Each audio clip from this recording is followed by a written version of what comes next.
Salut à toi, si tu rejoins cette chaîne, avant de commencer, je vais t'inviter à laisser un gros pouce bleu sur ma vidéo et je vais t'inviter à t'abonner à ma chaîne YouTube. Comme tu le sais, c'est une chaîne où on parle de business, on parle d'entrepreneuriat.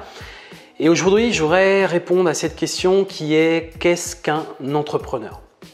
Donc, comme tu le sais, on parle beaucoup de business, on parle beaucoup d'entrepreneuriat. Donc, bien entendu, ça concerne, c'est une chaîne qui est orientée entrepreneur. J'ai déjà pu livrer des vidéos sur différents types d'activités que j'ai pu réaliser, mais également que je te conseille de réaliser si tu veux entreprendre de manière rapide et efficace. Je t'ai notamment parlé dans mes précédentes vidéos de comment monter un business autour de la location de voitures entre particuliers. Je t'ai également parlé de business autour de la sous-location professionnelle immobilière. Ça, c'est des business qui fonctionnent très très bien. Si tu veux en savoir plus, je t'invite à dérouler en bas de cette vidéo. Tu vas découvrir deux formations qui sont donc consacrées à ces domaines d'activité et qui peuvent te permettre d'aller beaucoup plus loin et qui te permettent de te lancer dans ce type d'activité. Alors moi, qui je suis donc Sébastien, je suis entrepreneur depuis que j'ai 23 ans. Et donc j'ai eu plusieurs activités, plusieurs sociétés. J'ai fait du e-commerce quand je me suis lancé. J'ai eu ensuite une société de gros d'import-export.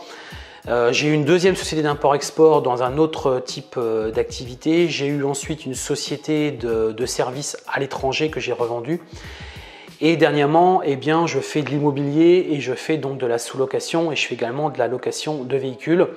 J'ai également une société de conciergerie à l'étranger. Bref, j'ai plusieurs types d'activités donc en ce moment qui me procurent des revenus, différentes sources de revenus, différents actifs chaque mois. Aujourd'hui, moi, ce que je veux te parler, c'est vraiment qu'est-ce qui fait qu'on est entrepreneur, quelles sont les qualités pour être un entrepreneur aujourd'hui. La première des qualités pour moi, c'est vraiment être déterminé, mais pas obstiné. Déterminé dans le sens où tu t'es fixé tes objectifs, tu sais ce que tu veux. Tu sais ce que tu veux sur le long terme. Il faut vraiment que tu aies une projection la plus lointaine possible, que tu saches exactement ce que tu veux faire pour qu'ensuite tu détermines le moyen terme et le court terme et que tu ne sois pas obstiné. C'est-à-dire que, alors j'ai fait l'erreur aussi, c'est-à-dire que déterminé dans ce que je veux faire, déterminé à atteindre des objectifs, même à une époque quand une de mes sociétés ne s'est pas très bien passée, j'étais toujours déterminé à y arriver, je voulais pas lâcher et donc je suis passé du côté obstiné. Et le côté obstiné fait que ça peut t'entraîner clairement vers ta perte. Donc à un moment donné, il faut que tu arrives à déterminer si ce que tu fais apporte quelque chose à ton entreprise. Si ça n'apporte rien, si tu sens qu'au contraire tu n'as pas de résultat par rapport à ça, il faut envisager la case donc liquidation judiciaire ou redressement judiciaire, bref, tu as bien compris, arrêter ton activité avant qu'il soit trop tard. Parce que trop tard, c'est du coup un échec personnel assez important et derrière, il faut pouvoir remonter. Moi, je connais aucun entrepreneur qui a jamais eu des échecs dans ses entreprises. D'ailleurs, un bon entrepreneur, pour moi, c'est quelqu'un qui a forcément essuyé au moins un échec au moins une fois. Pourquoi? Parce que si tu es un entrepreneur, si tu es un bon entrepreneur, si tu as vraiment ce mindset d'entrepreneur, pour toi, un échec, un échec donc professionnel dans le cadre de ton entrepreneuriat, il faut le prendre il faut pas le prendre au premier degré. Pour toi, c'est une erreur, tu as fait des erreurs, tu t'es planté. L'idée, c'est qu'au contraire, ça t'apprenne, ça te sert pour le futur. C'est-à-dire que toi, tu puisses rebondir par rapport à ça et que tu puisses repartir sur d'autres projets. Alors, je dis pas que c'est facile. Il y a des hauts, il y a des bas, il y a des vagues qui sont très importantes. Mais je ne connais pas un bon entrepreneur, quelqu'un qui a vraiment réussi dans le business, qui ne s'est pas planté au moins une première fois. Tu prends même les plus gros chefs d'entreprise, ils ont tous fait des erreurs. Si tu regardes bien leurs histoires, ils se sont tous plantés au départ, généralement dans leur premier business. Et du coup, ils ont appris de leurs erreurs. Ils ont appris. Et c'est là que du coup, une expérience est née pour du coup mieux entreprendre. Alors ça, bien entendu, beaucoup de personnes ne le comprennent pas. Beaucoup de personnes qui n'ont jamais fait d'entrepreneuriat ou qui ont survolé, qui n'ont fait un petit peu dans leur vie, mais qui ne sont jamais allés au bout du bout, même des personnes qui sont dans le business, mais qui ne sont pas dans l'entrepreneuriat, ils ne vont pas comprendre. Pour eux, c'est un échec. Ils vont te voir comme quelqu'un qui a échoué. Et du coup, parce qu'ils n'ont pas ce mindset, ils n'ont pas compris que l'entrepreneuriat, eh bien, c'est une succession de réussites, mais également d'échecs. Tu vas vivre des échecs. Mais du coup, ça sera à toi de rebondir par rapport à ça et de comprendre ce qui s'est passé et pourquoi tu as fait cet échec. Quand tu auras compris pourquoi tu as foiré, clairement, eh bien, ça va te permettre au contraire de remonter de manière beaucoup plus importante. Et la vague sera de manière beaucoup plus importante pour toi. Moi, je sais que j'ai eu des sociétés où j'ai très bien réussi, j'ai revendu, j'ai gagné de l'argent. J'ai eu une société où je me suis planté, une société qui a grimpé très très vite. Un événement du marché a fait que ça a complètement transformé le business. J'ai pas été bon. Au début, je n'arrêtais pas de dire oui, c'est la faute du marché, etc. Oui, c'est la faute du marché, il s'est passé quelque chose dans le marché. En 6 mois, il y a eu un renversement de marché. Maintenant, j'ai pas été bon, j'ai pas été capable de redresser la barre, j'ai pas été capable de… D'ailleurs, je me suis obstiné au début, j'y ai cru, je me suis dit je vais m'obstiner, je vais continuer. Et je réinjectais de l'argent, je réinjectais pour essayer de sauver mon entreprise, sauver mes salariés, mes employés. Et puis au bout d'un moment, on se rend compte que c'est terminé, quoi. On se rend compte que c'est fini. Et là, du coup, descente aux enfers. Ma principale source de revenus, c'est terminé.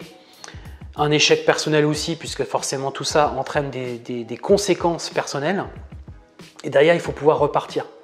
Alors tout le monde me disait, retrouve un boulot, retrouve un job, etc. Pourquoi pas? Mais quand tu es dans l'esprit entrepreneur, quand tu es entrepreneur,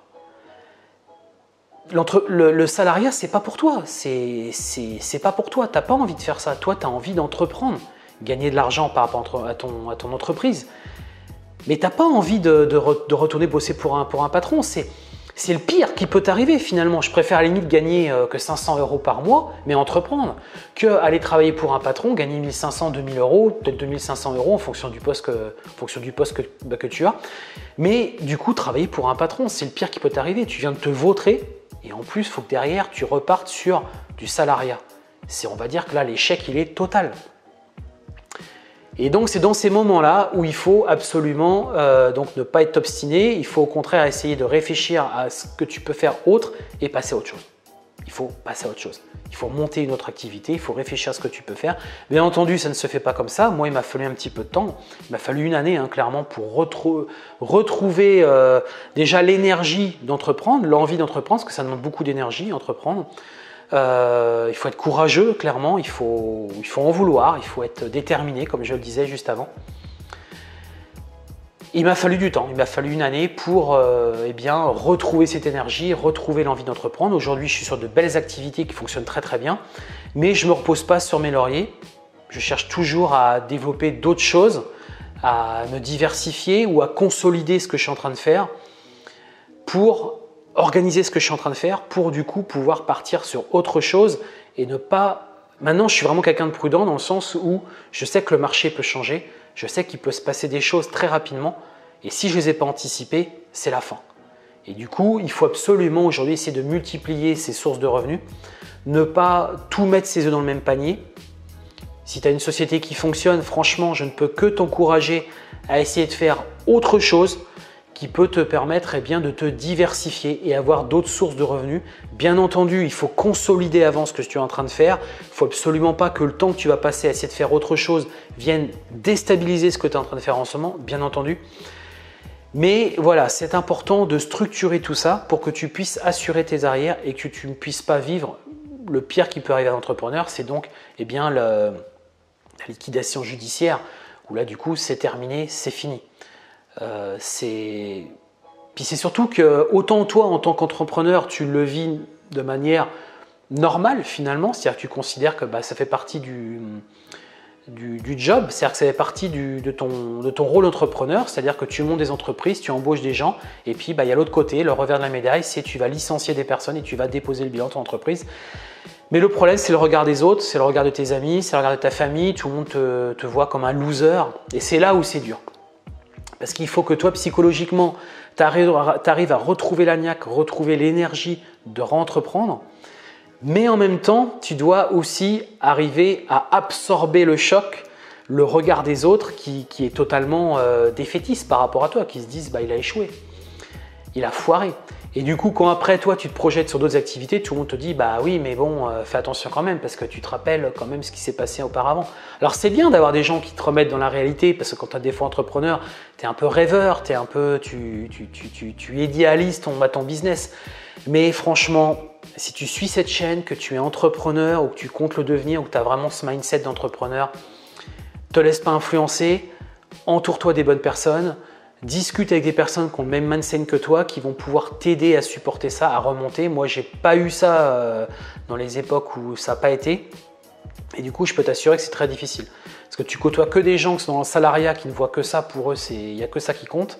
Je peux t'assurer que c'est… Alors, j'avais quand même quelques personnes qui avaient compris qui j'étais et qui avaient compris que pour moi, la seule solution, c'est de repartir sur autre chose. Mais après, il faut repartir encore une fois.